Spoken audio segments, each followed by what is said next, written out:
观众朋友们好，这里是大时局，我是何文。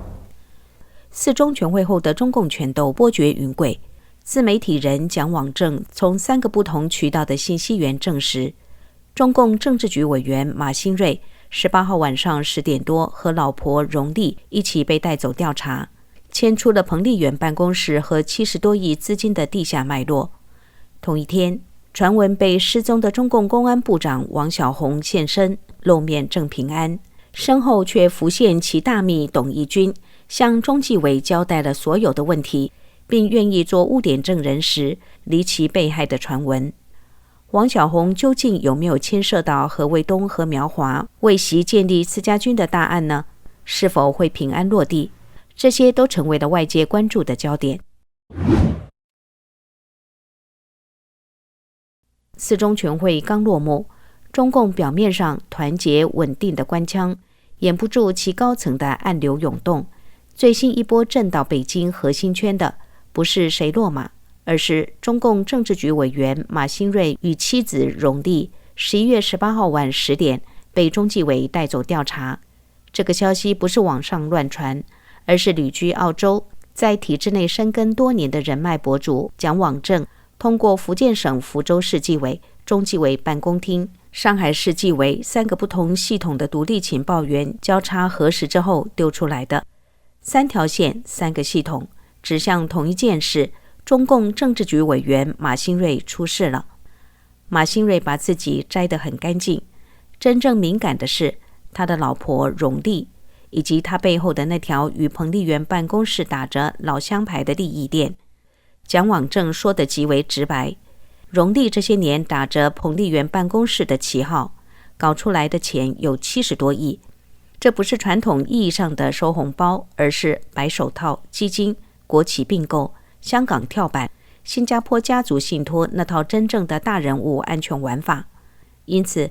这次不是习自己动手，而是反习派专门捡彭丽媛的裙边。那马兴瑞不会只是空挂退休，而会变成一个政治信号，反习势力动到习近平的老婆彭丽媛身边了，而这恐怕才是北京最紧张的地方。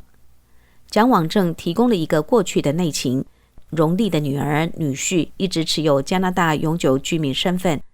马兴瑞在2021年被安排去新疆之前，曾被习近平当面点名要把这个问题处理掉。荣丽紧急给女儿打电话，你们得回来，不然你爸的政治局委员席位保不住。结果女儿放弃加拿大绿卡回国。这一幕后来成为北京圈子里的典型案例，为了官位，连下一代的外国身份都要拖。如今再看，反而成了调查他的切入口之一。为什么以前传动不了马兴瑞？因为他的级别太敏感，政治局委员。蒋网正多年来一直讲一句话，中共中央政治局委员一般动不了，最多就是空挂，空挂就是安排个闲置，直到退休。中共体制有一种惯例，政治局委员级别的官员一旦要真正抓，要么是大案中的大案，要么就是牵扯到习与彭丽媛的利益中枢。但是这一次中纪委动得非常干脆，直接由中纪委常委、秘书长李欣然下令控制，这就不是地方纪委能碰的层级。蒋网正把时间线往前推，7月4号，马兴瑞的2名白手套从香港飞上海，刚入境就被扣。7月5号，荣丽本人被中纪委驻中办纪检组带走。接下来几个月，上海、深圳、香港3地的中纪委、公安部多次交叉取证。10月起，中央第6轮巡视组进驻新疆近3个月。11月初至中旬，马兴瑞新疆的旧部开始连环落马或猝死，包括11月3号，新疆兵团纪委书记江新军猝死；11月10号，乌鲁木齐市委副书记马志军被查；11月1号，新疆政协副主席金之镇被查。这些人有一个共同的特征，都是马兴瑞任新疆自治区书记期间被他提拔和重用的人。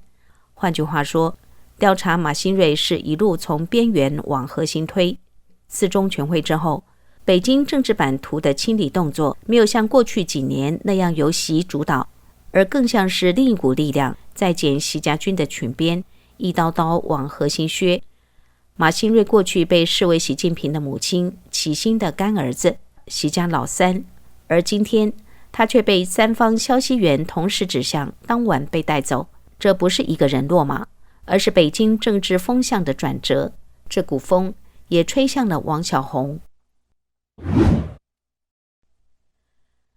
中共公安部长王小洪超过1周不露面，引起了社交媒体上各种出事版本满天飞，什么已经出事，逃到海外，被控制。这在中共官媒新华社18号就报道，11月17号至18号，公安部长王小洪出席了在北京开的中央全面依法治国工作会议。这种现身按中共话术叫露面辟谣，但在中共官场混的人都懂，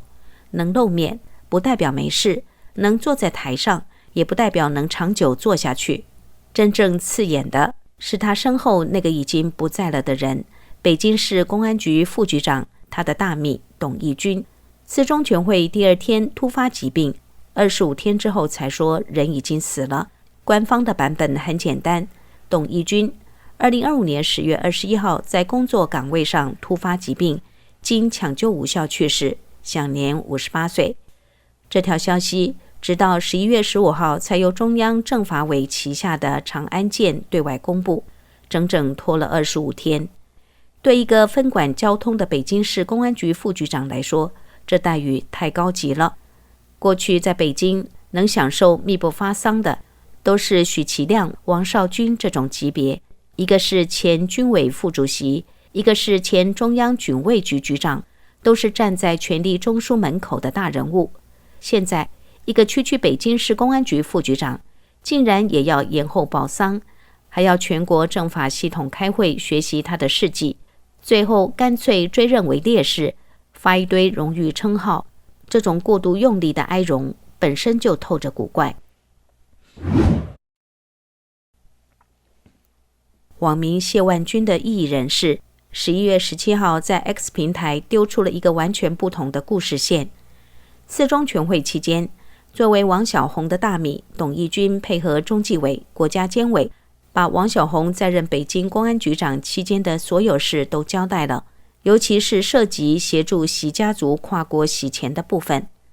作为交换条件，他愿意在未来的审判中充当污点证人，本人则被免于刑事追责。之后，中央政法委把他安置在一个秘密地点，实施保护性软禁，由专人武装看守。出人意料的是，这个秘密地点遭到大批武装人员突袭，董义军的保护与他的警力全部被灭口。再过25天，外界看到的就是那条干干净净的官方通报，在工作岗位突发疾病，经抢救无效去世，追认烈士。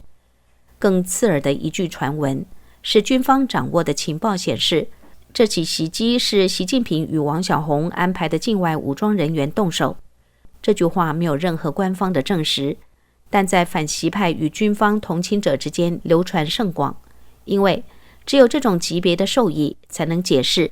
为何一个被保护的证人会在秘密地点被人找到，还给脸锅端了。若只看职务，董义军只是北京市公安局副局长，听上去不过是京城一个小芝麻官。但是如果把时间线往回翻，2017年12月，王小洪做北京公安局长，董义军被直接提拔为市公安局办公室主任，这个位置就是局长的大秘、大总管。2021年，他被安排到北京副中心、通州公安分局局长，等于是掌握了副都安全。2023年5月，再度升任北京市公安局副局长，一路提拔节奏节点都踩在王小洪升迁的步伐里。外界普遍认为，董义军知道，甚至紧跟着王小洪走过每一笔敏感操作。正因为如此，他一旦倒向中纪委，愿意做污点证人，那就不是几个交通事故、几个黑社会保护伞的问题，而是会把线索直指习近平家族的钱袋子与权力运作的方式。那么问题来了，如果传闻是真的，中纪委手里已经握有这么辣的证词，为什么不顺势直接拿下王小洪？这就要回到四中全会前后的那场军中大清洗。前中央党校教授蔡霞在《芳菲时间》节目中说，何卫东、苗华等9名上将被同日开除军籍、党籍，表面上是习清洗自己人，实际是张又侠先下手为强，逼习让出部分军权，结果就是双方打到一个谁也推不倒谁的僵持局面。他把这叫做恐怖平衡。2023年7月，火箭军爆发大规模贪腐案，军纪委随后发布通告，要求检举2017年10月之后的装备采购问题。蔡霞指出，这一时间节点十分敏感，正是张又侠从装备发展部部长升任军委副主席的时期，这等于是在张又侠头上悬了一把达摩克里斯之剑。他说，面对威胁，张又侠没有坐以待毙，而是主动出击。何卫东与苗华等9名上将接连落马，这可能是张又侠的反制行动。据蔡霞透露，何卫东和苗华曾密谋在紧邻北京的天津廊坊地区组建一支不隶属任何战区的4家军，为习近平提供紧急时的武装力量。但是计划被张又侠掌握，反成了清洗他们的把柄。他说，去年的3中全会期间，习近平健康状况不稳，给党内博弈提供了契机，张又侠趁势争取到更大的空间，最终在4中全会前逼迫全会通过对9名上将的处分，以既定事实锁定局面。目前军中未稳，张又侠和中共元老的反习势力还停留在剪裙边的阶段。在经济下滑、外交孤立、民生艰难、社会戾气火爆的当下，他们的共同目标也还是先保党，所以王小洪这个刀把子还不能轻易动。一旦公开宣布调查公安部长，很可能会引发整个政法系统的大规模震荡，谁听谁的，谁负责维稳，短期内都会乱成一团。这是中共元老最忌讳看到的局面。再有，习近平还要出来演完这出戏。在蔡霞所说的恐怖平衡里，张又侠、胡锦涛一线元老需要习近平继续挂在台面上，扮演名义上的核心，这样体制才能勉强维持运转。一旦同时公开打掉他的中枢亲信，会被视为直接逼宫，等于把博弈推向无法收拾的终局。现阶段更像是定点清除加杀鸡儆猴。从董一军、金湘军、马志军到一串在新疆、北京、深圳的习家军2线人物，现在被动手的多半是靠近权力的核心，但还不是核心本人的人。